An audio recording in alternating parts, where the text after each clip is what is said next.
আসসালামু আলাইকুম রহমতুল্লাহ। মহিলারা নামাজের ভিতরে কমন যে ভুলগুলা করে, যে ভুলগুলার কারণে শত বছর নামাজ পড়লেও একটি নামাজও আল্লাহর দরবারে কবুল হবে না, সেই ভুলগুলা আজ আমরা এই ভিডিওর মাধ্যমে দেখে নিব এবং সংশোধন হয়ে নিব। তো আমরা প্রথমে যে ভুলগুলা করি সেটি হচ্ছে আমাদের ড্রেস আপ, আমাদের পোশাকের ভুল করে থাকি। এখানে একটা জিনিস দেখতে হবে যে মহিলারা বিশেষ করে নামাজের ভিতরে তাদের যারা শাড়ি পরে নামাজ পড়ে তাদের পিঠ অথবা পেট অথবা গলা এগুলো বা হাতের কোণ পর্যন্ত দেখা যায়। তো আমাদের সঠিক যে নিয়মটা নামাজের ঢেকে রাখা সেটি হচ্ছে সর্বপ্রথম মুখমণ্ডলটা, আপনারা স্ক্রিনে দেখতে পাচ্ছেন যে মুখমণ্ডলটা যতটুকু খোলা রয়েছে এতটুকুই শুধু দেখা যাবে, এর বাইরে চুলের গোড়া দেখা যাবে না বা চুল তো দেখাই যাবে না একেবারেই। তারপর হাতের শুধুমাত্র কবজি পর্যন্ত দেখা যাবে, আপনারা স্ক্রিনে লক্ষ্য করুন, কবজি পর্যন্ত দেখা যাবে, এর বাইরে দেখা যাবে না, এর বাইরে ঢেকে রাখতে হবে। পায়ের গোড়ালি পর্যন্ত ঢেকে রাখতে হবে, আপনারা স্ক্রিনে দেখতে পাচ্ছেন যে গোড়ালি পর্যন্ত ঢেকে রাখা হয়েছে, ঠিক এতটুকুই ঢাকা থাকবে। তো এই আপনার মুখমণ্ডল, হাতের পাঞ্জা এবং পায়ের পাঞ্জা খোলা থাকবে, বাহিরে থাকবে, আর বাকি সবটুকু ঢাকা থাকবে, তা না হলে নামাজ হবে না। তো দ্বিতীয়ত যে বিষয়টা সেটি হচ্ছে আমরা মহিলারা নামাজের সময় পা ফাঁকা করে দাঁড়াই। আপনারা স্ক্রিনে দেখতে পাচ্ছেন যে পা ফাঁকা করে দাঁড়ানো, পা এমনভাবে ফাঁকা করে দাঁড়ালে নামাজের ত্রুটি হয়ে যাবে। তো আমরা পা মিলিয়ে দাঁড়াবো, স্ক্রিনে যেভাবে দেখতে পাচ্ছেন ঠিক সেভাবে আমরা পা মিলিয়ে দাঁড়াবো। তারপর আমরা নামাজের নিয়াত করব। আমরা 2 রাকাত ফরজ নামাজের এখানে পড়ে দেখানো হচ্ছে। তো আমাদের সর্বপ্রথম যেটা সেটি হচ্ছে পর্দা। তো আমাদের পর্দা পরিপূর্ণ ওকে, তারপর আমরা পরিপূর্ণ সহি শুদ্ধভাবে দাঁড়িয়ে গিয়েছি। তারপর আমাদের নজরটা ঠিক করতে হবে যে আমাদের নজরটা আমরা যেখানে সিজদা করব সেই সিজদার স্থানে নজরটা দেব। স্ক্রিনে আপনারা দেখতে পাচ্ছেন সিজদার স্থানে আমরা নজরটা দিয়েছি। তারপর আমরা নিয়াত যদি পূর্বে থেকে করা হয়ে যায় তাহলে তো ভালো, আর যদি নিয়াত না করা হয়ে যায় মনে মনে নিয়াত করলেও নিয়াত হয়ে যাবে। তো আমরা নিয়াত করে নেব যে আমরা ফজরের 2 রাকাত ফরজ নামাজ কেবলামুখী হয়ে আদায় করিতেছি। তারপর আমরা আল্লাহু আকবার বলে হাত বাঁধবো ঠিক এমনিভাবে। তো সর্বপ্রথম আমরা তাকবীরে তাহারিমা বলে হাতটা বেঁধে নেব। স্ক্রিনে একটু লক্ষ্য করুন, আল্লাহু আকবার। প্রথমে বাম হাত, তারপরে ডান হাত বাম হাতের উপরে রাখতে হবে, একেবারে সাধারণভাবে বুকের উপরে রাখতে হবে। আর পুরুষরা বুকে অথবা বুক থেকে নাভির নিচে যে কোনো স্থানে বাঁধতে পারে। তো হাত বাঁধা হয়ে গেলে আমরা সর্বপ্রথম একটা জিনিস লক্ষ্য করি যে হাতটা আমরা চাইলে ভালো হয়, উত্তম হয়, সেটি হচ্ছে হাতটা হিজাবের ভিতরে ঢুকিয়ে দিলে। তো আপনারা দেখতে পাচ্ছেন যে হাতটা হিজাবের ভিতরে নিয়ে নিচ্ছে। হাতটা হিজাবের ভিতরে নেওয়ার পরে আমরা সর্বপ্রথম সানা পাঠ করে নেব। সানা সুবহানাকাল্লাহুম্মা ওয়া বিহামদিকা তাবারাকা ইসমুকা ওয়া তাআলা জাদ্দুকা ওয়া লা ইলাহা গায়রুক। সানা পাঠের পরে আমরা বিসমিল্লাহ সহকারে সূরাতুল ফাতিহা পাঠ করে নিব। সূরাতুল ফাতিহা পাঠ করার পরে আমরা যে কোনো একটি সূরা মিলিয়ে নিব। আমরা সূরা মিলানোর পর তারপর আমরা রুকু করব।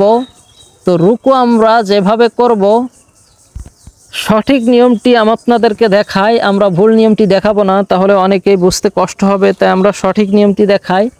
আল্লাহু আকবার, হালকা ঝুঁকতে হবে এবং আমাদের হাঁটুটা হালকা পশ্চিম দিকে ঝুঁকানো থাকবে, একেবারে পরিপূর্ণভাবে হাঁটুটা আমরা হাঁটুর উপরে ভর দিব না, মাথাটা একটু সোজা সোজা থাকবে। এটা হচ্ছে মহিলাদের ক্ষেত্রে। আপনারা স্ক্রিনে লক্ষ্য করুন, ঠিক যেমনিভাবে দেখতে পাচ্ছেন যে হালকা হাঁটুর পরে ভর দিয়ে আমরা মাথাটা হালকা ঝুঁকিয়ে নজরটা পায়ের বৃদ্ধা আঙ্গুলের দিকে রাখবো। তো এটি হচ্ছে একদম সহি শুদ্ধ নিয়ম। তারপর আমরা রুকুত তাসবিহ শেষ করে সামি আল্লাহু লিমান বলে সোজা হয়ে দাঁড়িয়ে যাব। সামি আল্লাহু লিমান হামিদা। তো আমরা সোজা হয়ে দাঁড়িয়ে রুকু থেকে ওঠার পর যে তাসবিহ আছে সে তাসবিহগুলো শেষ করে আমরা সিজদায় চলে যাব। তো আমরা আল্লাহু আকবার বলে সিজদায় চলে যাই, আল্লাহু আকবার। তো এখানে আপনারা একটা জিনিস লক্ষ্য করুন যে সর্বপ্রথম আমাদের মাটিতে হাঁটু পড়বে, হাঁটু পড়ে বসে যাব।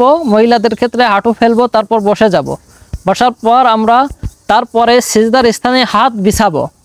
সিজদার স্থানে হাত বিছাবো। হাত বিছানোর পর আমরা সর্বপ্রথম নাক ফেলবো মাটিতে। আপনারা স্ক্রিনে একটু লক্ষ্য করুন, প্রথমে নাক ফেলবো, তারপর কপাল। আঙ্গুলগুলো মিলিতে থাকবে, ফাঁকা থাকবে না। তো আমরা দেখতে পাচ্ছেন যে সেজদাটা ঠিক এভাবে করতে হবে। তারপর সেজদার তাসবিহ পাঠ করতে হবে। তারপর সেজদা থেকে ওঠার সময় সর্বপ্রথম আমাদের কপাল উঠবে।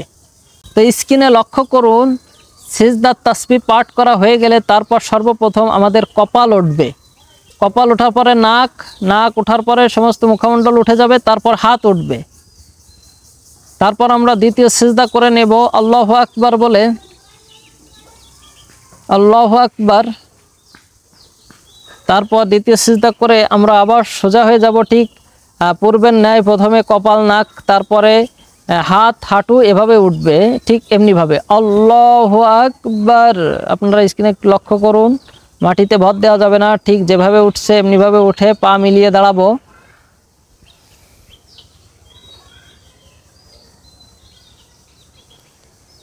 ঠিক পূর্বের ন্যায় আবারও আমরা প্রথমে সূরা ফাতিহা পাঠ করে নেব বিসমিল্লাহর সহিত। তারপর যে কোনো একটি সূরা মিলিয়ে তারপর আমরা রুকুতে চলে যাব পূর্বের ন্যায়। আবারও বলছি আল্লাহু আকবার।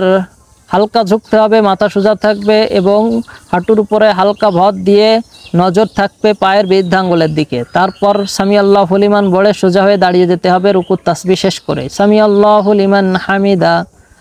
তারপর অন্যান্য যে দোয়া রয়েছে সেগুলো আপনারা আমাদের চাইলে ভিডিও দেখে শিখে নিতে পারেন সেখান থেকে। সেখানে পরিপূর্ণ সহি শুদ্ধভাবে প্র্যাকটিক্যালি মহিলাদের নামাজ শিক্ষা ভিডিও রয়েছে, আপনারা সেখান থেকে দেখে নিতে পারেন। তো আমরা পূর্বের ন্যায় আবারও সেজদায় চলে যাব। তো একটি জিনিস লক্ষ্য রাখতে হবে, সেজদায় যাওয়ার সময় সর্বপ্রথম আমাদের হাঁটু পড়বে, তারপর হাত, তারপর নাক, তারপরে কপাল। ঠিক এমনিভাবে লক্ষ্য করুন আল্লাহু আকবার। হাত মিলিত থাকবে। এবার আমরা সিজদার তাসবিহ পাঠ করে নেব, সুবহানা রাব্বিয়াল আলা, সুবহানা রাব্বিয়াল আলা, সুবহানা রাব্বিয়াল আলা। আল্লাহু আকবার, আল্লাহু আকবার, আল্লাহু আকবার। তারপর আত্তাহিয়াতু, দুরূদ শরীফ, দোয়া মাসুরা এগুলো পাঠ করে নিব। তো এগুলো যখন আমরা পাঠ করব তখন আমাদের নজরটা কোথায় থাকবে? তো সহি শুদ্ধ নিয়ম হচ্ছে নজরটা রাখতে হবে দুই রানের মাঝখানে আমাদের নজরটা রাখতে হবে। এই সময় সেজদার স্থানে নজর থাকবে না, এই সময় নজর থাকবে দুই রানের মাঝখানে। তো আত্তাহিয়াতু, দুরূদ শরীফ, দোয়া মাসুরা পাঠ করা শেষ হওয়ার পরে আমরা প্রথমে ডান দিকে সালাম ফিরাবো, তারপরে বাম দিকে সালাম ফিরাবো। বাম দিকে আমরা কখন সালাম ফিরাবো? যখন আমরা আসসালামু আলাইকুম যখন বলবো তখন ডান দিকে হালকা মাথা ঘোরাবো এবং মনে মনে নিয়াত রাখবো যে আমার ডান দিকে যত লোক রয়েছে এবং যত ফেরেশতা রয়েছে সকলকে সালাম। এই মনোফেশন করে আমরা সালাম ফিরাবো। ঠিক এমনিভাবে স্ক্রিনে লক্ষ্য করুন, আসসালামু আলাইকুম ওয়া রাহমাতুল্লাহ। কাদের দিকে নজর রাখতে হবে। তারপর এমনিভাবে আমাদের মুখ থাকবে যখন আমরা আসসালামু আলাইকুম যখন বলবো, আলাইকুমের সময় আমরা ঘাড় বাম দিকে ঘোরাবো। ঠিক এমনিভাবে স্ক্রিনে লক্ষ্য করুন, আসসালামু আলাইকুম ওয়া রাহমাতুল্লাহ। তারপর নামাজ শেষ হয়ে যাবে। তো এভাবে করে আমরা পরিপূর্ণ সহি শুদ্ধভাবে নামাজ শেষ করে নিব। প্রিয় দর্শক, আপনারা দেখলেন পরিপূর্ণ সহি শুদ্ধভাবে কিভাবে নামাজ আদায় করতে হয়। বিশেষ করে আমাদের মহিলাদের নামাজের ভিতরে অনেক ভুল ত্রুটি হয়ে যায়। তো আমরা এই ভিডিওর মাধ্যমে পরিপূর্ণ সহি শুদ্ধভাবে কিভাবে পূর্ণাঙ্গ সহিভাবে নামাজ আদায় করতে হয় সেটি আপনারা দেখে নিলেন। তো ভিডিওটি কেমন লাগলো অবশ্যই কমেন্ট করে জানাবেন। যে কোনো ধরনের প্র্যাকটিক্যালি মহিলাদের যে কোনো ধরনের শিক্ষণীয় ভিডিও পেতে অবশ্যই কমেন্ট করে জানাবেন। আপনারা যারা এত সময় ধৈর্য ধরে আমাদের এই ভিডিওটি দেখলেন সকলকে অসংখ্য ধন্যবাদ। তাই যারা এখনও পর্যন্ত আমাদের এই চ্যানেলটি সাবস্ক্রাইব করেননি তাদেরকে সাবস্ক্রাইব করার অনুরোধ করব এবং এই ভিডিওটি দিন প্রচারের সাথে আপনার আপন লোকজনদেরকে সহি শুদ্ধভাবে নামাজ শিখাতে এই ভিডিওটি শেয়ার করার অনুরোধ করব। প্রিয় দর্শক, সকলেই ভালো থাকবেন, সুস্থ থাকবেন। দেখা হবে আবারও খুব শীঘ্রই নতুন কোনো ভিডিও নিয়ে। আজ এ পর্যন্ত। আসসালামু আলাইকুম ওয়া রাহমাতুল্লাহ।